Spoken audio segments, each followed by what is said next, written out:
Well, welcome to our first episode of Foreign Co's podcast.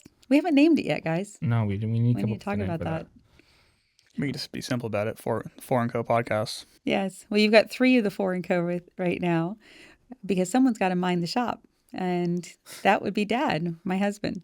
We're a family. As I said, Dad. My name's Robin Goris, and these are my sons, Pierre and Rami. And we are Foreign Co. We are a co-working and flexible office space. We have 2 locations currently. We just completed this new build that we're sitting in right now in our podcast studio that was built for that purpose. And it's a nearly 40,000 square foot building. We've got lots and lots of amenities, and we'll talk about a little bit about that. Take it away, how Pierre. We got to here as well. Exactly, a little bit of that too. Yeah, so we started with one location in Clearwater, and the reason we started with that location, we'd have to back up to. You got to go back. Like we got to do a little bit of precursor here. Yeah, it goes back to Mom and Dad when they first. I mean, do you want to start even all the way back as to you and Dad meeting, or do you want to? Oh my gosh! No, that's completely. That's another story, another day. We'll do that. Story, yeah, sure. Absolutely. Not in this episode, at least. So we started way back when my husband and I had our own business. We had a travel agency that we started. The week that the Gulf crisis started, we had tours to Egypt, Greece, and Israel, and that's all we had. So when you hear the word pivot, guys, we did a lot of pivoting right then and there. We decided very rapidly that we need to do something different, and we decided to add tours to the Eastern Bloc countries since the Berlin Wall had just come down recently at that time. It was back in 1990. And we added Czechoslovakia, Hungary, Germany, Austria, and Switzerland, which were always favorites. And so we started doing tours there, and then very rapidly became a full-service travel agency. And fast forward over time, we had our boys, Pierre and Rami. So we had been traveling and living out of suitcases pretty much for 7 years, and decided it was time to settle down and have a family. So once Pierre came along, we decided that corporate travel would be good. And I loved it because of the fast pace of it. And I could always take care of clients and still take care of my family at the same time. And having both of us work together, that meant that the boys also lived and worked with us, basically. Spent a lot of my childhood in airports and hotels. So they learned grew how to up. sleep comfortably in airport plane chairs, as well as airport lounges, and every sort of variety of in between. So the benefit of that, and why I tell you about that part of it, is that we traveled a great deal with the boys, and that meant they went on corporate trips. They went, they were on the sidelines while we were taking care of clients and doing meetings, etc. We got really good at being invisible, and also being a note taker. People watching and being invisible was like our 2 best skills as kids. And people watching and how people work became kind of an integral part of day-to-day life, going through airports, going through hotels, seeing what is good, what's not good, what works, what doesn't work. So we built an office building back in 2000, and we had a regular relationship with lease and tenants. And by 2018, 18 years later, we had an almost empty 4,000 square foot building.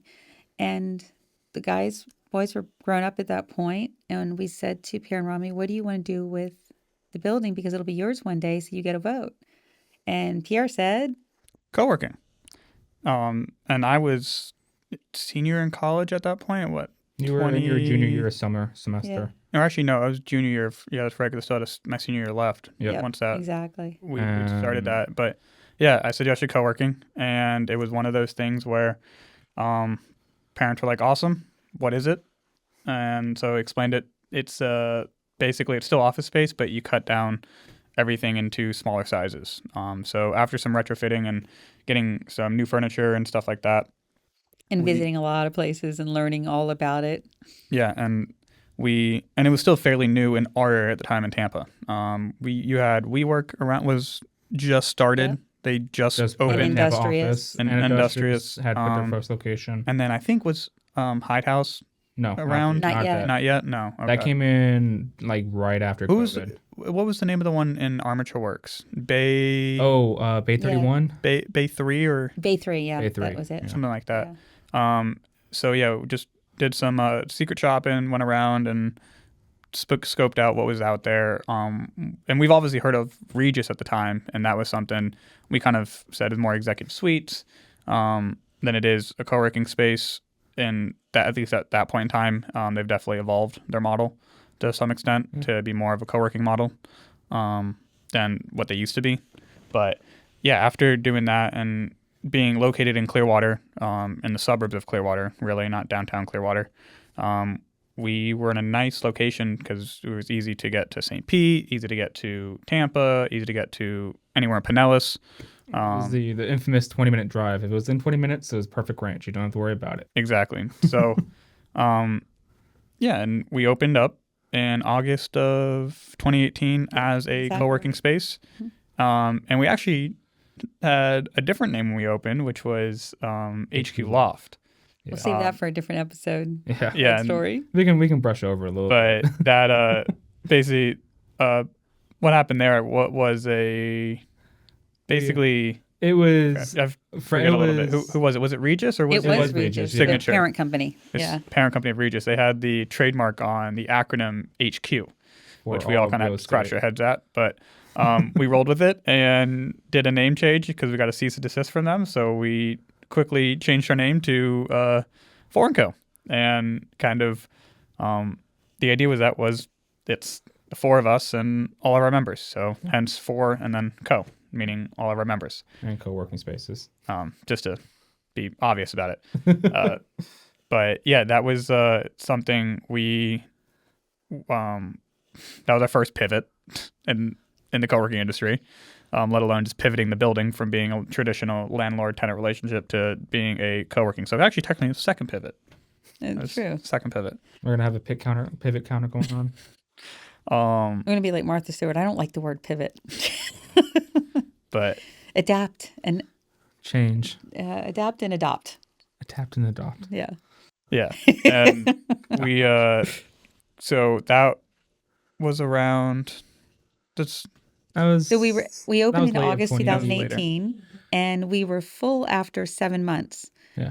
And we went, aha, I think we're on to something because it made sense. And all the benefit of the travel and watching people work and how they do their work best, it was something that we were able to gain insight into what is it that people are lacking and what are they really looking for. And I think sometimes without even knowing they're looking for it. Yeah, and I think one of the beginning questions we kind of asked ourselves was like, why do people go to Starbucks and go work? And this is before the pandemic. It was 2018.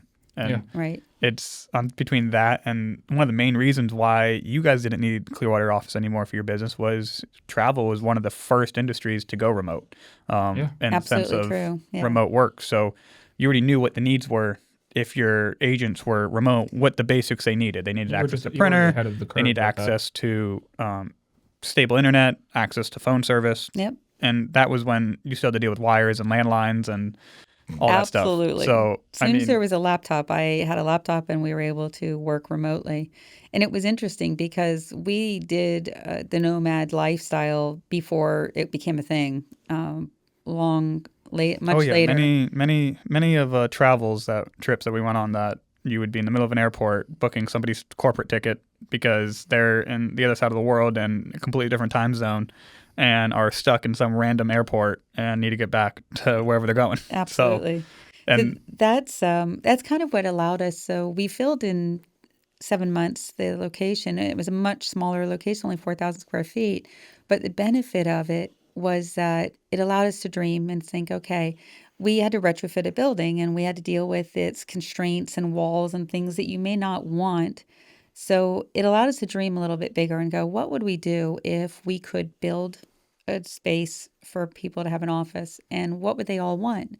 So I'd say it's like we put all our ideas in a hat and then we started drawing them out one by one and considering, does it make sense? And we went through a checklist of like, is it functional? Is it practical? Is it? And that was just when we were building. Yeah. We kind of did that to begin with the Clearwater building when we were retrofitting everything and kind of like what can make sense, what doesn't. And I think we were very limited to what we thought was possible. Sure, because there's constraints. Yeah, Constraints We would exist. just, I mean, And like it's anybody else, you think of office space, you're just like, oh, it's just an office space. You need a desk, you need a chair, and you need somewhere to put some files, and you need to have Wi-Fi. There you go. and then So as we were able to think and dream a little bigger, and we said, would it be good to have a gym? Would it be cool to have a locker room where you could take showers, just like when you go to one of the big gyms and you could just get into your work side and go from there? Or exactly, and that was kind of, we're like, well, maybe one day, we'll focus on getting this filled up and operational in the Clearwater location. And I was still in college at the time, so basically, you guys were still doing travel in 2018. And between them, you guys doing travel and then also managing the building, it worked out perfectly because they were still able to work and be in the building and also manage it and use it and generate income from it, as well as still have their career and do their job and do it efficiently. So in when 2019, late 2019, we had it down. We had our methodology. We started thinking and putting some ideas together of another location, what we would do with that. And along the way, we also decided to start talking to people and start saying what we're doing and our thoughts are. And we had a friend of ours came and asked, would we help her? She had a building she wanted to fill and she wanted to do something with it. And would we help her to design it and maybe do something with it? No. So we said, okay. And then that it changed. Things happened and she wasn't able to do that. But it sparked something with us, like, why couldn't we do this for ourselves at this point? And let's go big and do it. I think what fell through with that was that she was trying to get out of her current property and the sale fell through. Right? Yes, that's right. And it's not that she had the building already. Yeah, she had the building lined up, but she wasn't able to. Exactly. I remember something falling through for the sale on her end. We forgot to introduce a member. You snoring? Yes, this is Bubba, the one that is snoring. But if you hearing in the background, this is Bubba. He is a Valley Bulldog. Yeah, he's a English boxer. Bulldog and a boxer mix. It's a breed. And he is the most adorable thing, but he also is snores quite loudly. So every once in a while, we might have to nudge him if you're hearing him. He was raised by Pierre and his two other college roommates. And he survived college. Yeah, seriously. So Bubba gets to get to come to work with us every day. He's part of the crew. And along the way, so it allowed us, as we go back to the subject of what we were doing, and we said, okay, let's do this. So we started to put our business plan together and the original plan was just to expand Clearwater. It was never to go to a second location. Yeah. It was to build on top of what we had at Clearwater and still stay at our current location and just buy the lots around us and develop there. But what it did is, of course, you want to innovate. And as you're thinking, we kept seeing the restrictions and the constraints rather than what we could do. So we said, all right, let's start with the idea of let's just build a brand new building. And what would we put in? So we had all of our ideas already put together. And now we went to seriously laying it out and designing it. And we used Pinterest. We threw a bunch of pictures right before together. We even started actually designing it. We were doing the Pinterest folders, getting all the ideas together. All right, we talked about, okay, this makes sense. We can throw this in here. We can throw a yoga room in there. We can throw a nap room. We can have a podcast studio, photo studio as well. And we're just like, yeah, that can work. And like, we literally had all the paperwork basically put together. And we were looking at a few architect companies to go start interviewing. And then COVID at that exact time happened. Well, yes. And we started, actually, I don't know which way were we going to go? We decided to do SBA route. And we did some finance fairs that just happened to be in our area at that moment in time. And we found that we could do SBA for this. And that was fantastic. That's it was the best possible scenario for financing. And then we started shopping for a bank. And then COVID hit immediately at that moment in time. We didn't even have designs at that point. No, we were going to. Yeah, we were going to, but we didn't even have anything drawn by the time. Yeah, we didn't have the architectural drawings. Yeah, we only had yet. Basically just a business plan. So we took a little pause and we went through with COVID to say, okay, we kind of see how this is going to play out because having been in travel and remote work, we knew how that works. We knew the pitfalls, the challenges. We knew the fun part of it. Yes, you can go work from home in your pajamas and get work done still. And But then the bad side is you never really leave work. It's always with you. and that was Your home, it something. doesn't get separated. Yeah, and that was something during COVID, we actually stay opened, as a lot of other operators, if you guys remember, basically said, can't come into the office, but you have to pay monthly rent if you want to keep your office. So we're like, that's a little counterintuitive. And between that, and then also we had having our setup the way it is, and most of our members being private office members at the Clearwater location, we basically said, it's not going to be staffed. You're more than welcome to come to your office as long as there's no visitors, no guests. And as long as you're in your office and you keep your 6 feet. Oh yeah, don't everybody hand sanitizer. We put the hand sanitizer out there too. Hand sanitizer. Did our health and safety gloves, all that stuff yeah. During COVID. But yeah, we actually were able to remain open. And that sense of people were still able to come to their office, which I think for us having that viewpoint really kind of showed us that there's a way to do this even during a global pandemic. And I think the question we really ask ourselves is that is commercial real estate really going to die? Is it really just going to fall off the face of the earth and just never, ever going to exist again? Because that means people will never need office space again.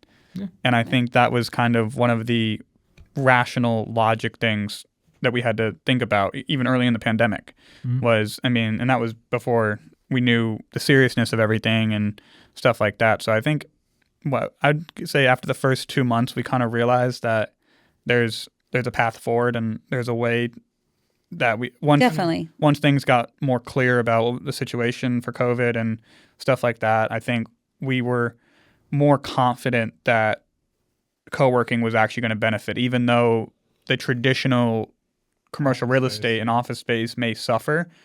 It was just going to need to reinvent itself. And being a co-working operator and being a traditional landlord and then making that jump before we're being forced to, and the operators that did do that in other parts of the country kind of, I think, have the same realization that, or maybe ask themselves the same question of do we really think commercial real estate is going to die, or is it just going to have to reinvent itself? Well, and that's just it. It's the practicality. We had the knowledge and the foresight in one side to say, yeah, we know what's going to happen, but we have to let the rest of the world decide that. That's not something just because you think that's going to happen. It really is going to be the reality of how people receive what is. But they did because we're all human when it comes down to it, and we all go through the same emotions and the same thought process at some point. And it's how you react to it, how you deal with these things. And that's what the pandemic did allow people to do, is say, okay, I love working from home. And so many people resisted going back to an office. And as still the world is seeing, employees are fighting against their employers to go back to an office setting. Exactly. But then there's the flip side where there's that isolation, where people started being at home so long that they've lost their social skills. They don't even know how to communicate anymore with people. So, and I kind of want to go back to your pivot point, because it's kind of one of those things where you bring the pivot back into the viewpoint of, to back up a little bit, is so before COVID even happened, I was just freshly laid off from my first job, corporate America, unfortunately, and of a job I really enjoyed and saw having a career in, and that was in medical cannabis, which was something that was I was super passionate about. Got my degree in health admin and really wanted to pursue a career in medical cannabis, just because I didn't like the traditional healthcare setup, and kind of going to school for that made me realize that that's not my path. But I did see a lot of ways I could help in medical cannabis, just and being a believer in that and whatnot. But after getting freshly laid off in November, I had to make a life pivot and figure out what I wanted to do. And during the times that I was home, always helped out at the office, did maintenance stuff, did customer service stuff, improved operations any way I could. And then Rami, I mean, you were in your own little pivot, and you were still in school at that point. You were in the pivot. Yeah. Mm-hmm. We were, I mean, aside when you were in college, you went to FAU, I stayed home with mom and dad. I was still doing college. We were doing digital media the first year, I think, at that time. Was it? Yeah. Yeah. Something. It was first year. And I was learning videography, I was learning audio, I was learning a bunch of the production side of, like, you got the branding and all the different like I mean, what we do today is branding and posting videos as well as like And content creation. and it's funny because Rami and I never had any intention of ever taking over the travel agency or any kind of family business. Oh my or gosh, no. You anything guys were like so that. adamant against it. You're like, no, I I don't told want you it. like before even like we went off to college, like no, we don't want to be involved in the Yeah, as travel much as we agency. love the travel agency and as many great memories. Like, you and- stay the travel agent, give us the discounts. We'll just Exactly. We'll just wait.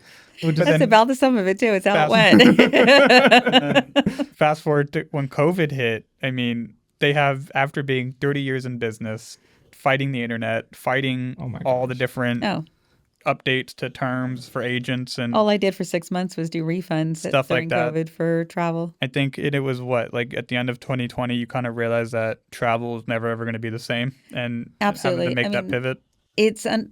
I love the industry, and unfortunately, I did things that I really enjoy doing, and I was very fortunate to work with people that in the movie industry and sports industry that Corporate world. you don't necessarily get to do, and having really enjoyed that, but also seeing that I'm in an industry that's dying and it's changing and evolving in ways that I could not do anything to stop. Unfortunately, customer service with airlines and et cetera just is terrible. So it didn't help the matters, and it was no longer fun. And when I couldn't fulfill the job I wanted to do and do the best I could do for people, when I didn't have the support from the team members, being the airlines, hotels, car rentals, cruise lines, et cetera, along the way, they were thwarting efforts to make it a great experience for people. And that is where I was like, nah, I just can't do this anymore. It's just too hard because I want to do a good job and I'm not able to do the best I can do because it's out of my control. So that was tough because it is something when you do for many, many years and you do enjoy what you're doing. But that being said, I thoroughly enjoy what we do in co-working, and because I'm just helping people in a different way, in a different format. And it's still get the pleasure and the fun out of seeing people succeed and the daily successes. It doesn't have to be the enormous leap up going from nothing to a $5 million contract. It could be just in the daily, I was able to complete some tasks today that I didn't know if I could do, or connect someone with another person to help them in another way that it lets them do their job better. Sometimes it's just as simple as helping people look at their posture and go, you know what, you just need to raise your monitor up and you'll be fine. You won't have the pain in your neck right now. And it all depends. Every day is a little different, and I enjoy being able to see and meet new people. So I kind of got off topic there a bit, Yeah. but And kind of what I was going back was like the whole pivot thing is, and like then you look at the whole landscape of commercial real estate and the workforce, like that whole pivot of everybody that they all had to make. And Absolutely. we had to pivot the way the building was oriented. We had to build walls. We had to put new furniture in. And there was just a lot and you go back to when you guys first started the travel agency, having that original, like starting a new business in the middle of a crisis, right? And it's kind of, we started our second location venture in the middle of probably the worst time to do that, in the middle of COVID. So I call it the trifecta of terrible. We were doing a brand new build of construction, which from the ground up. From the ground up, yeah, not a retrofit or a remodel. We were doing projection based, going from a 4,000 square foot to 10 times that size at 40,000. Yeah, 38,000 to be exact. And then also having it be a SBA. Commercial real estate in the time of commercial real COVID. estate during COVID. That was not something that any bank wanted to touch whatsoever at that moment in time. They didn't know what the future would bring and how it was going to go. And even till now, 4 years later, banks are still very, very shy about commercial real estate in most cases. And also on top of that, the entire financial market was shite because of the whole thing with GameStop.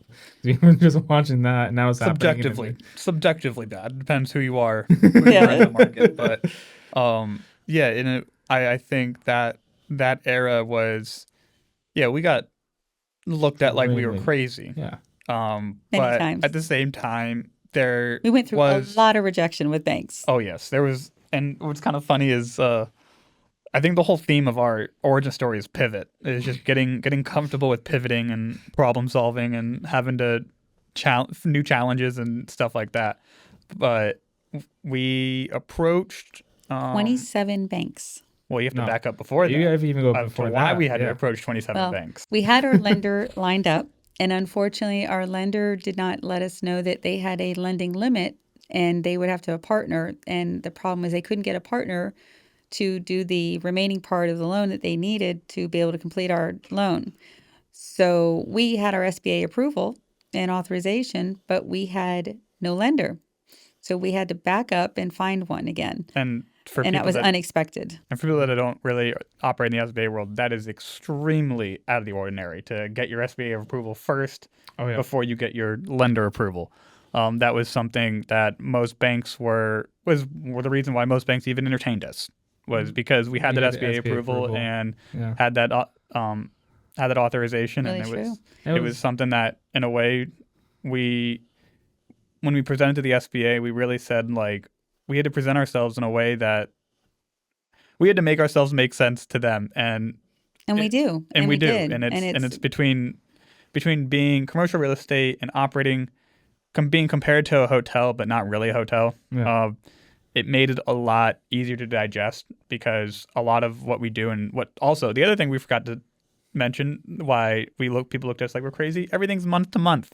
We do not have a lease. Oh yeah, Yeah, that's a small little issue in banking world. and We're adamant about a couple of issues, and we may seem entirely insane, but there is a method to the madness. And part of this is that we, as small business owners ourselves, we understand being the leasee as well as the leaseor. So we've been the tenant, we've been the one who's owned the building, and we've lived on both ends of that. And we can see how hard it is for a small business to thrive and survive when they're getting tied to a long-term lease and they don't know if they can handle that. They don't know if they can deal with a 3 or 5 year lease term and what's going to happen. No one saw the pandemic coming down the pipeline. So if you're stuck with a 5-year lease and you're only a year into it, what do? You now have 4 more years and you're personally guaranteed in most cases to those things. And everybody loses in those scenarios. The landlord loses, the leasee loses. I mean, Absolutely. It's just one big mess. It is. The landowner also. Yeah, if you have a separate one too. Yeah. So with that, we were somewhat adamant and said, we're not doing leases. We're doing month to month. And that's when most of the banks said, nice meeting you. Good luck.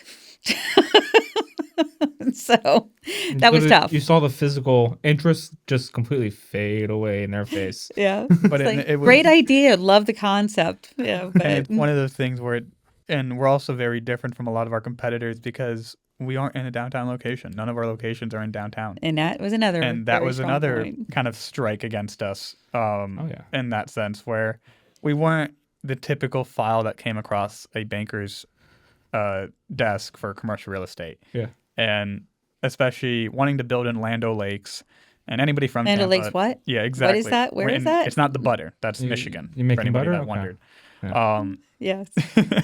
And it was, but being in Land O'Lakes and anybody being from Tampa, they would know Land O'Lakes is one of the fastest growing areas in Tampa. And if you didn't know, you thought Florida. It was cow pastures because that's what their last impression was. Exactly. I mean, Rami and I grew up here. It was 2-lane road, and we'd come out here during high school and go mudding. There's still barely streetlights even today. Yeah, exactly. I mean, but in the last 15 to 10 years, this place has exploded, and it's been something that we followed very closely. But I digress from that. It's going to banks and saying, we're going to build a Class A commercial real estate co-working space in suburbia that's month to month, and we're doing a ground up, build up building, and we're basing it off projections. You can only imagine the amount of lunacy we got thrown at us. Totally. And we would get people who would entertain us with the thought and give us the time, and would get up the ladder so far. Now they have to present it to the board at the bank and go through the levels. But when you think about this, it's very difficult to convince a board that their personal office space probably hasn't been less than 500 square feet, and their homes are probably over 4,000 to 5,000 square feet each. And they're looking at everyone else like, well, why is this a problem? I don't understand. because they're not living in the same reality that the majority of people do, where you're struggling to find your office out of your bedroom or off of your kitchen table in most And cases. on top And of it, during the pandemic, that's exactly what people have been doing. and on top of it, you get kind of fast forward a little bit, you get this struggle of executives and higher ups saying, well, why can't we get people back in the office? Like, what do we do to get people back in the office? And they're asking that question when they're still stuck in the old model, and they really haven't learned. And then now you hear this whole thing of hybrid working, remote working, flex working, stuff like Right. that. And I think all of that is a product of the lack of innovation from the old timers, Yeah. in my opinion. And it's being too comfortable on what the status quo was for too long. And I think WeWork definitely made people shook up the industry, but it didn't shake them to the bone. And what I think COVID did is it shook them to their core, and there was no one there to save them. And that was kind of I think that the real fear factor for a lot of people, where before you give them this model, they would laugh us off and say, yeah, good luck and best of luck. But now it's the complete opposite. I mean, we have developers, we have people coming to us asking, like, how did we do it? What insights did we look at? This and that. I mean, my little joke is, and it's in Florida, is Publix never loses. Like, you want to know where to put your office and stuff. I mean, There's definitely that is true. And for us, the thought process that went behind, and I mean, Pierre jokes and says he tried to make sourdough during COVID and it was too difficult, so he decided to design an office building. And that's literally what we did. We eat, sleep, and breathe thinking this through, and how would we do this model, and how would we make it the best office space, not just about office space. What are we trying to accomplish in what we're doing? And that was to make people's lives better and to bring some balance back into their everyday. As Americans, we tend to work so many hours in our lives, and we lose focus of having quality time outside with family, friends, having me time just to take care of myself and my health. And that is what resonated with us because we are just the same. You know, you get so wrapped up in what you're doing and you're caught up in the day to day rather than zooming out a little bit and saying, okay, what am I missing here? There's part of this that I would be happier, but I don't know how to do it. And that's what we did when designing this building in this model is we wanted to make it a place where people enjoy coming to work, but it's not just about their work. It's their lifestyle, and it's a choice we make. But how do you make it just a little bit better? How can we add to it? So for us, this is the hospitality industry in the workplace. We try to incorporate the things that are important, whether it's core is your health. So we have a gym, we have a yoga room, we have a sauna. There's a locker room to take showers. So you can go before work, after work, during lunchtime. We have a nap room, which we'll tell you that story too. I thought a nap room would be fantastic. So Pierre has always said it's, like a Silicon Valley campus for everyone. Why do only those companies in Silicon Valley get to have all the cool toys? Yeah. Why can't everyone have that? That's something that everyone should be able to enjoy and really. and it's funny because like a lot of people want to work for the Googles, the Facebooks, or the Metas, or the big tech companies, not because they believe in like the company, because they have really cool office space. Yeah. They have a lot of really cool perks. They have really cool campuses. I mean, and a lot of You have a it's- personal chef Yeah. that cooks for you. I mean- you have, yeah, exactly. And a lot of it, that's why they all jump from corporation to corporation in Silicon Valley. I mean, they're not really there because of Believe in the vision. they believe in the vision of the company. Yeah. I mean, that might be a small percentage of the employees, but I would say the majority it's more based off what can the company offer you. And that goes Yeah. from anything. It goes from everything. It goes from anything from as basic to pay and ability to progress forward in your career, all the way to how you taking care of me on a day-to-day basis, meaning the office space. What's the office like? What's the office environment like? What's the culture like? And it's something we kind of realize that in the co-working space, being in common areas and stuff like that, those things are shared, right? So what makes this different than working for a Silicon Valley company? Not much, right? Exactly. You And- just get to have all the cool toys under your own roof, and it doesn't have to be you work for somebody else to do that. You can do it for yourself. And that was part of really it gave us the fuel and the fire to go, we can do this and make it so that everyone can enjoy these things. It's not just because you work for an XYZ company that you get to enjoy the benefits of that. Why can't you have it for yourself?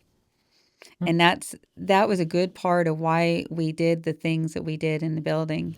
So let me kind of just do a real quick recap, because we kind of just dove into so many different topics in a matter of like short amount of time. But I mean, it's true though. We said Silicon Valley for everybody. That was kind of the main concept in which we agreed, is what the idea that we ran with when we started designing this space.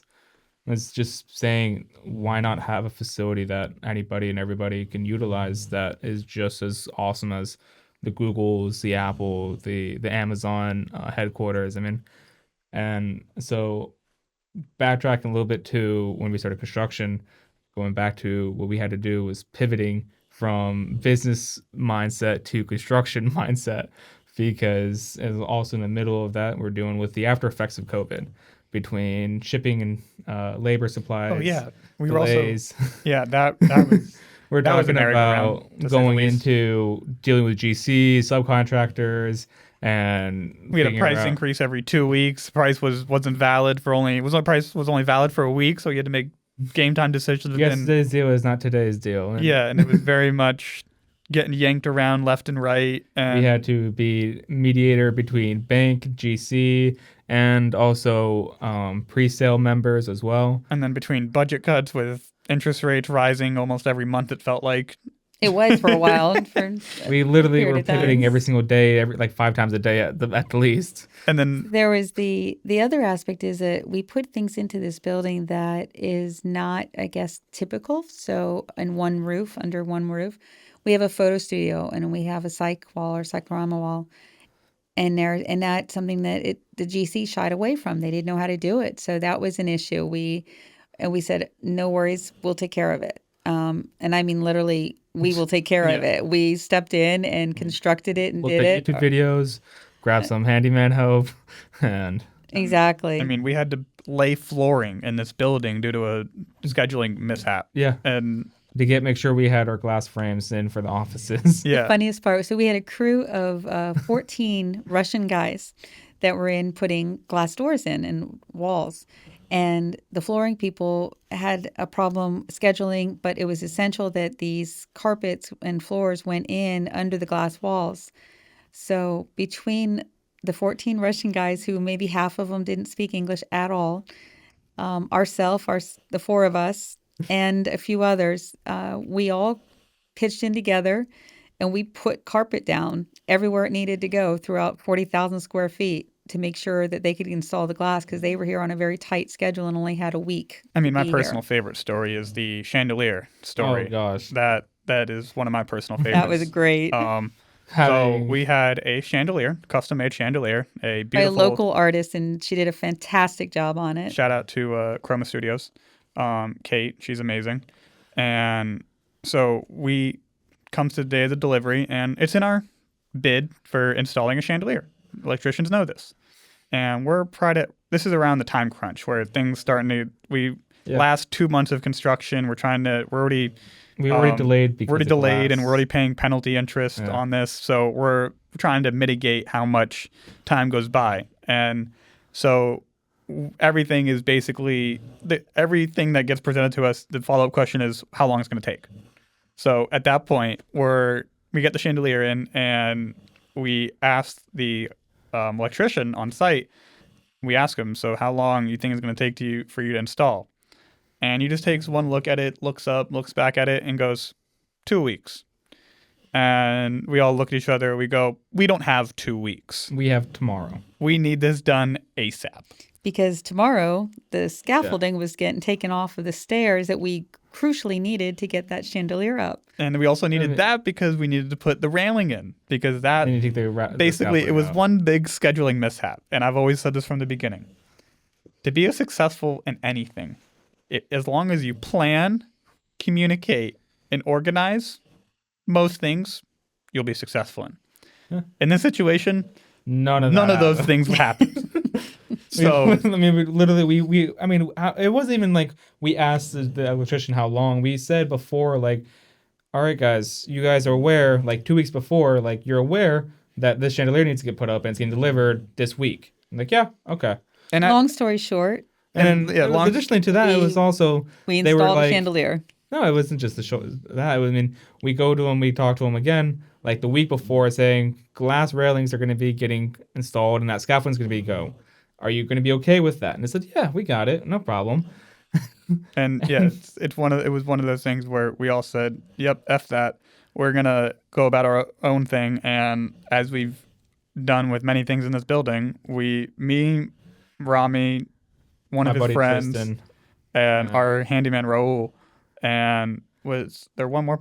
And yeah, you. The five of us basically Literally. in 8 hours hung that bad boy up. Basically left here around midnight, 1 a.m. 7-layer, 8-layer chandelier. That's Yep. true. So that, and we kind of did it to make a point to the electrician that like 2 weeks my ass. And it was type also it wasn't just that, we also had it lit when they came in the next we had morning. it connected and everything. And And it the was, best part and I about it- believe the next day the head electrician quit. Yeah. It wasn't the next No, day. it was the next week though. It was right after. Basically around like that time frame, he got I forget either whether he quit or he got laid off. They couldn't never quit. tell us. They would just say that he's no longer part of the project. It was no longer on the project. So, and then we had one of our personal favorites, Jose. That man was our He was an angel on the godsend. site. Yeah. Definitely. We had a lot of angels on site. So we went through some struggles, you could say. We managed to get through them, and we got the building so that everyone could move in and got the CO.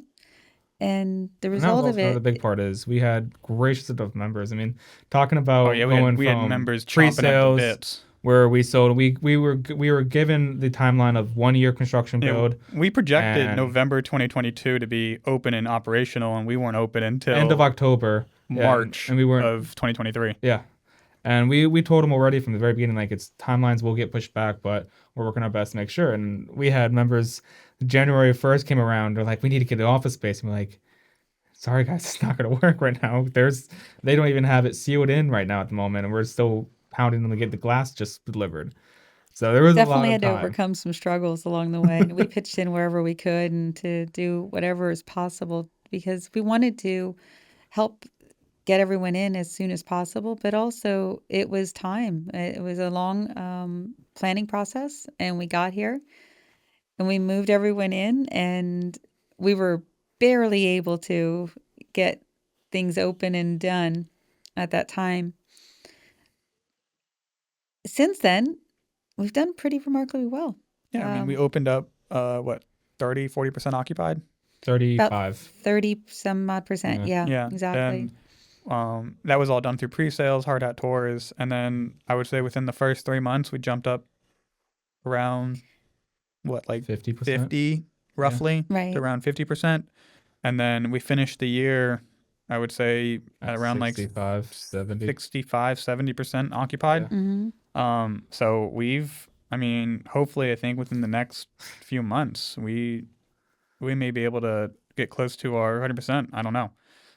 It's a goal. But it's a goal. I mean, if we're 100% occupied within our first year, I mean, that's a blessing. I mean, it's So let's talk about some of those amenities that we decided to put in the building that is not the typical of what you see. So we'll start with the biggest one, the most obvious one, a gym. So putting a gym in there was particularly important to us because our motto is take back your day. And when we kind of came up with that motto, I think we meant that in every which way possible. It was basically take back the time you have in your day, and how do you do that? By having things accessible to you that are important to you in your everyday. So with health and fitness and wellness being one of the main important things in everybody's life that is important to them, having a gym on site was a very important thing for us. It's also going back to take back being your able to day financially. I mean, we're that thinking too. about you're in an office space where you spend majority of your day already, Yeah. right? Might as well have a gym where you can go work out when you're not spending money, another $50 to $75 on a membership that you're barely using because you don't have the time of the day to even go out there. Exactly. And I think with that, it was our biggest goal with that was bringing back value. We Yeah. wanted to make sure there was value in what people were getting because there's so many things out there that we all pay for and we all use where you don't feel you're getting the value out of it. And when I mean value, it's whether it's opportunity cost, whether it's justification of what you're paying and what you're receiving for service. And there's just, it was important for us to provide those values. Whereas other spaces may nickel and dime you for access to the gym. It's an additional $50, an additional $100.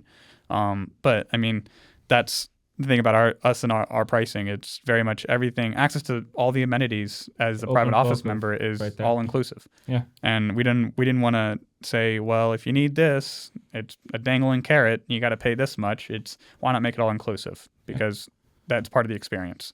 And for us, my husband uses the example that when you go to buy a car, you don't go say, I'm going to buy a car. And then the salesman says, well, okay, no problem. And those tires are now going to cost you $800. And you're like, wait a minute, doesn't it come with the tires on it? So no one likes that add-on feature cost of anything. You want it, your bottom line. What is my total? This is going to cost me. And that for us was important, is to make sure, as Pierre just said, that it was the value you were getting in total in sum, and it's not just like plus everywhere you go. Part of what we did too is having meeting rooms, but we have the photo studio. So with our social content being important in our businesses these days, so we needed to make sure that the things that we had available were helping businesses to do better in what they needed without breaking their own banks to get that done. So that's part of why we built the photo studio. That's part of why we did the podcast studio, so that you could use those things to enhance your social media presence, but not having to spend thousands of dollars out of your budget you don't have necessarily. It's here. It's provided for you. All you have to do is show up. Yeah, and we really wanted to lower the barrier of entry for entrepreneurs and for business owners that want a really cool office space and don't want to work at home anymore because they're either having, I mean, how many times did we hear from the Bexley people, and that when we were in the beginning from Jody and Daniela, when they actually were working for Bexley, that there were so many families having to make the choice of, do we have another kid or do we save the extra room for home office? Yeah. Precisely, and the conversation of and that's a real decide, conversation they're having. It's like, I have to decide between a bedroom and an office, and I can't have both. Or a kid in an office in that sense. And it's exactly. It's not right in that sense. And a lot of the modern homes, I mean, aren't really that are in suburbia aren't really built with a home office in mind. Yeah. Per se. I mean, anything past 2020 I'm sure is, but the houses that were built before that, I mean, yeah, if you had the luxury of having a home office, that was a luxury. It wasn't. Most people's home office was their dining table or their kitchen or their living room. And having a dedicated space for your office was something that wasn't accessible to a lot of people. You also got to go back to why they had to have a dedicated space between having the work from home Zoom calls where you have the cat coming across the computer, or you have the kid literally in the background screaming their head off, having a tantrum because they have to do homework from home, and they're not, or not knowing you're on a conference call and coming screaming in, or asking you the most, or you're having your husband or wife in the background just doing laundry, and you're just like, yeah, it's exactly what I want my coworkers to see. Exactly, and I think also too, it's realizing that our brains aren't that smart. And when a lot of us, I'm sure it doesn't matter what industry you were in during COVID, that everyone probably realized that when they were working from home and they were done with work, it was hard to turn your brain off and say, I'm home now. Yeah. Like, because physically you're not leaving your home. You're not going. So you're not that division between personal life and work life was blurred, and people were it was affecting marriages, it was affecting relationships, it was affecting just people's general mood. We literally heard stories of people who, like, some guys would dress up in suits, and that would be the signal to his family, I'm at work now. Or don't bother me. And then he'd go back to the bedroom and change, and he's at the end of the work day, and I'm now dad or I'm now husband. Yeah, the most ridiculous one I heard was somebody that basically had to get dressed, leave the house to go on like a 5-minute, 10-minute drive to then come back to the house to start their work day to get in the mind frame of they're at work. Like, right. Yeah. It's really crazy, but true. And part of our model is being in the suburbs is we want people to be close to home so that you're not having that long commute drive to go into and out of your office that takes away from the rest of the quality of your life. You know, if you're spending an hour of a day or longer traveling just to get to or from work, that's a lot of your time that is not able to do something else. And whether that's for yourself or for family or to quality, do something that a hobby you love, it just is not good. So part of being 5 to 15 minutes away from your workplace, yeah, I think most people do it. And you get to have all of the fun things that you would do if you lived in a downtown location or worked in a downtown location. And it's also coming And back to that, take back your day, work-life balance. And exactly. And I've kind of always joked, it's living in America and being from America, you either are from the suburbs or you end up in the suburbs. Very rarely do you have somebody that is living and dying in the city. I mean, most of those people are people from New York, but they even retire here to the even suburbs. then, a lot of them come to Tampa and South Florida and retire here because that's the ongoing joke. The amount of people that have moved from New York and New Jersey and Connecticut and Mass to Florida is insane. Oh, yeah. Absolutely insane. And it was one of those things where we really understood that most people live in the suburbs. And after COVID, most people's priorities shifted, and I would say, more family oriented. I would say the family nucleus is coming back in a lot of ways, and it's becoming a lot more forefront to it in a lot of people's minds. And a lot of people's decisions are based around, well, how much time am I sacrificing away from my family now, rather than, or my loved ones, rather than, well, is this benefiting my career? Perspective is a wonderful thing. Yeah, and it's really what it has done is given people a chance to have perspective of what's important in their lives anymore. And I mean, the amount of wives and husbands that have come up to us, like thanking us and just absolutely just saying that we've almost saved their marriage because like this office that we've built has allowed them to literally have a space have somewhat of a relationship again and have that division between personal and work life. And it was something we never expected we'd have that much impact. No. We knew we would solve problems, but to the extent we have husbands and wives almost kissing our hands because they're so thankful for this building. It's true. I think also between that and also providing a gym for them to come to and utilize. It's very humbling to know that we're having an impact, and it is something that's providing a value and something that people want, whether they realize it fully or not. Is great to know. And that's partly why we're evolving and we're doing a podcast now we want to share some of those experiences that we've learned along the way. My husband and I have had benefit of many years of working and dealing with many different types of industries and people. Pierre and Rami have been compressed into a very short amount of time, a vast amount of experience, not to mention their childhood as well growing up. But now it's our chance to give back to others and to help others along. And part of this podcast, we want to make it fun. We want to make it something that you can relate to. It resonates with you, whether you're an employee, an employer, your small size business, a mid size, a large size. But there's a part that is for everyone that we fit into, and that we all are wanting to sense of community with each other and connect. And I think that's something that Pierre, you're kind of hitting on. The family nucleus and the importance of it. It's also that sense of connectivity with the others. And that is something we want to be drawing in some of our members into the podcast. And we're going to have them come and interview with us and talk to them about their businesses and their challenges, what they're facing, and just share with each other good experiences, bad experiences, some camaraderie in general. Events. Current events, exactly. Today. Things that are impacting each of us on a daily basis. Yeah, and it's very much, I think we've become almost a landmark now in Pasco County, if not Land O'Lakes. And it's nice to see that we've kind of shifted the whole mentality of suburbs on its head, at least in our area, a little bit. Definitely. In the sense of the suburbs is a place to be now, and I would argue, whereas downtown is more activity-based. Not necessarily where people want to end up. It's where you have to go, not necessarily where you want to go. Exactly. And granted, suburbs still have ways to go in making it more, improving it and making the suburbs more We're going to do accessible. It one suburb at a time. Exactly. But it's been absolutely incredible to see the members just take this building and run with it. I think that has been one of the biggest, awesome, most unexpected things is the responsiveness from members and kind of them feeding into the energy and not just saying it's a transactional relationship. It's been very much, we have some of the best members, I would say, Oh yeah. I've ever come across. I mean, everybody looks out for one another. Everyone's Absolutely true. on a name basis, goes out of the way to introduce themselves, keep the space the way they would want it, and just look out for everybody. And it's the camaraderie, the community that we're building here. It's something that I don't think any of us could have ever quantified or predicted.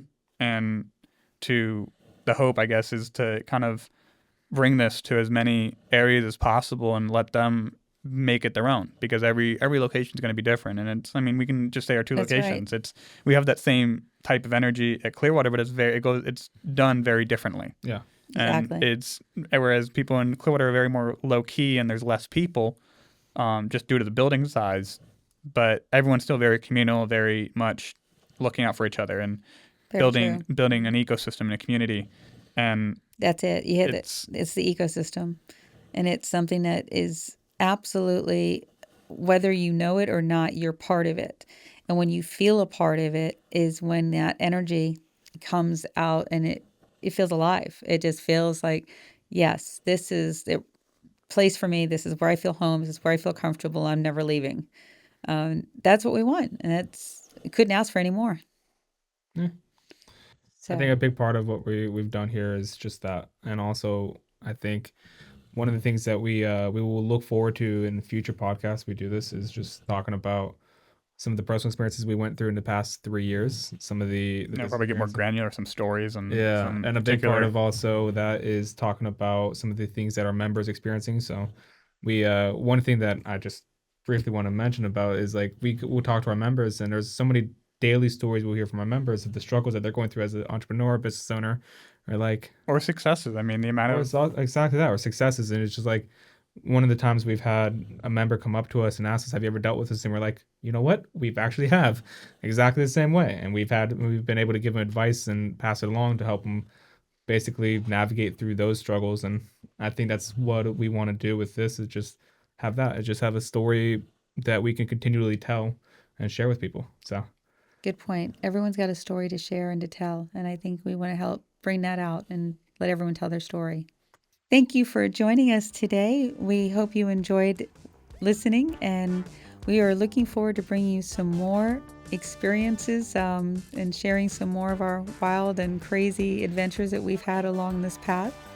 If you'd like to follow us, you can find us on Instagram at for spelled out FOUR _ and spelled out AND _ CO, or you can find us on Facebook at for FOURNCO.